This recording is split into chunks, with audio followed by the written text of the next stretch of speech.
Our next speaker is Tony Rich, well known, I think, to many of you in the audience, certainly to ADAO. Tony is an industrial hygienist.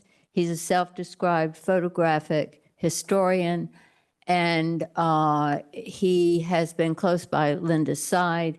His focus, one of his focuses is legacy asbestos, and so he's here today to talk to us about his various activities primarily related to what to do about legacy asbestos.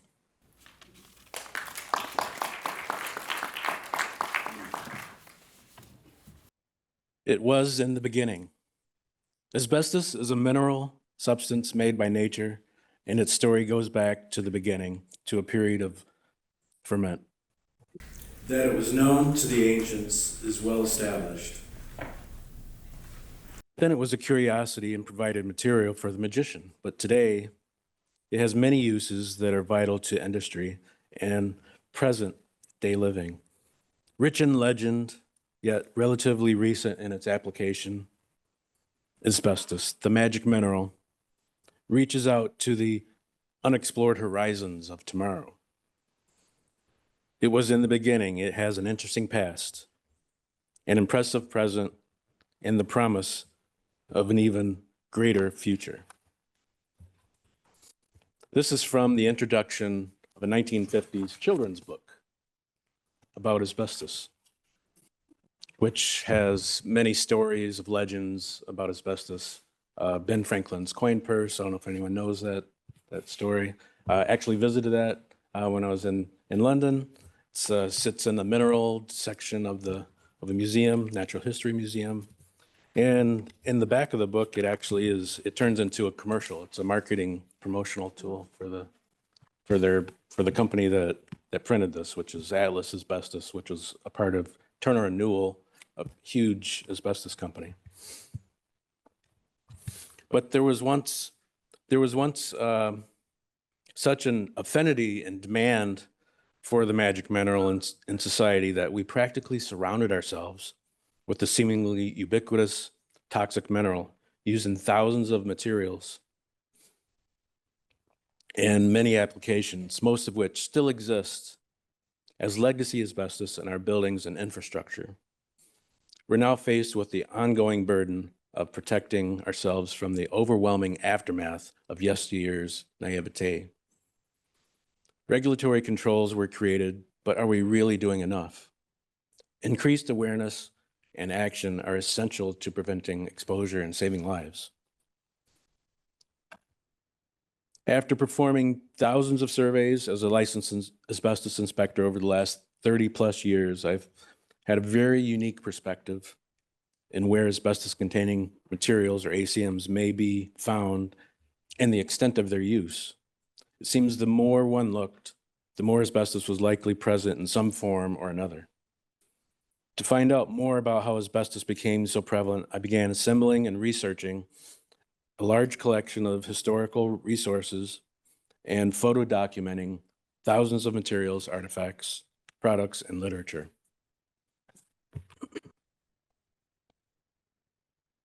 It didn't take long to realize that the asbestos industry had been going strong for well over a century and a half.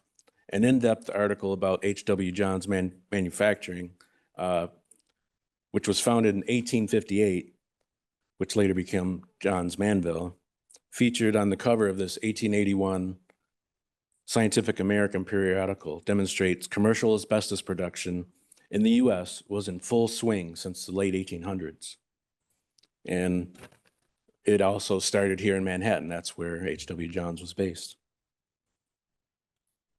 How much asbestos was used in the U.S.? The U.S. Geological Survey reports 31.5 million metric tons of raw asbestos, not including hundreds of thousands of tons of imported manufactured asbestos and materials, and doesn't include the asbestos-contaminated vermiculite from Libby, alone a product estimated to be installed in millions of properties. Through firsthand experience, I can personally attest finding asbestos materials in the vast majority of surveys that I performed. In floors, walls, ceilings, roofing, exteriors, basements, tunnels, foundations, and virtually everywhere in between. Everything but the kitchen sink. So that's where we come in. It's even on the kitchen sinks.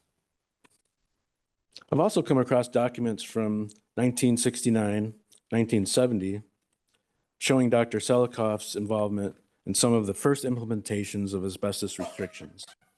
And I was told today that by Dr. Castleman and Dr. Frank, well-known green papers, although not quite green on there, but you see Dr. Selikoff involved with getting tarps on the building. I think someone else spoke about that earlier, where the overspray was getting into the city, and that helped prevent who knows how many lives saved from the exposures prevented from just installing tarps on the buildings. And that was through Dr. Selikoff and others' work.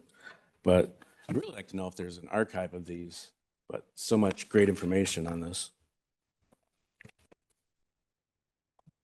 When EPA and OSHA were formed, 1970, asbestos was at the top of the list to implement restrictions, starting in 1973 with spray-applied asbestos fireproofing.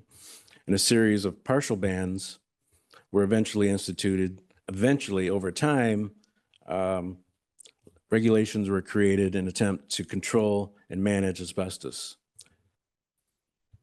Where is it? That includes the inspection. That's where the regulations started to try to control the asbestos. Where is it? Prevent exposures. What do we do? So a part of the prevention is a thorough inspection, finding locations where it's at. Building owners have certain responsibilities to locate asbestos and to notify building occupants, employees, and subcontractors where it's located. Building renovations and demolitions require thorough asbestos inspections. ADAO offers great diagrams where common ACMs can be found in floorings, wall materials, again, ceilings, plasters, drywall, joint compound, tile, ceiling tile, plasters, ducts, boilers, furnaces on insulations, roofing materials, exterior adhesives, caulks, mastics. The list goes on and on and on, exterior siding and so on. The graphic on the right is actually an advertisement by an asbestos manufacturer telling you where you can put the asbestos. So side by side, here we are looking for it, and they were telling us. And every manufacturer has one of these types of diagrams. In my experience, it's often the exception not to find legacy asbestos in some form during an inspection. I have yet to find a material or type of material where asbestos hasn't been put in or applied to in some manner. Although rare, there are surveys where no asbestos has been identified, but I feel like I missed something or I didn't do my job well. The photo of the ceiling tile here, you see ceiling system. There were actually 3 layers of ceiling. The previous inspector didn't even move the drop ceiling, the suspended ceiling, yet there were a 3rd layer, and you see these adhesives circle the daubs there. I'll get to that in just a second. But yes, that is a basketball backboard with asbestos coating. So apparently I was the first one to ever discover these. No one else has ever heard of that, but I've seen them in multiple schools in different parts of the state that I live in. So that it's a real thing. If Linda would allow, I could spend the next few hours talking about the thousands more types of asbestos materials and products that I've documented. But if you're interested, they're all online in a virtual gallery that I created, which, by the way, has recently crossed 50 million views since it's been put online. I think that's a lot of awareness. Going back to that image of the ceiling tile, adhesive, this is a small crumb, about 3 millimeters field of view, and that is blue crucidolite asbestos in that adhesive, which was missed by previous inspector and would have been exposed to workers doing renovations in that building. This is a close-up, and these are, by the way, new techniques, photography techniques to show the level of detail, showing the matrix of the material. This is asbestos cement, a water pipe that we all know tend to erode and give off asbestos. That's where we get asbestos in drinking water. That's blue chrysotile and chrysotile mixed in the cement matrix. On the left is a ceiling tile with brown amosite asbestos. And you look at this with the naked eye, again, this is like a 3 millimeter field of view. What looks like a fiber is actually bundles. And then those bundles are further bundles and bundles and bundles. It just keeps going. On the right is a damaged section of floor tile. Again, what you see is visible fibers at a close-up range, but what obviously does the harm is what you can't see. I retook the photo of asbestos in the Kent Micronite cigarette filter, and that's what you see. All the blue is the chrysolite in the filter. You may have seen this online. I think I'm the only one who has documented this, and if you see it online, it's from the photos I've taken.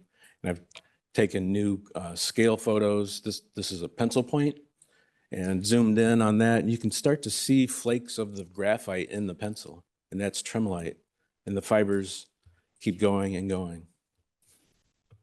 My time's up, but there's lots of problems. I get a lot of requests online for, is this asbestos? This is in a week, all these requests, is this asbestos? They're taking pictures of the stuff. Are we doing enough awareness to let people know you have to have this tested? We just can't look at a picture and say, but test, test, test. Thank you. Thank you all.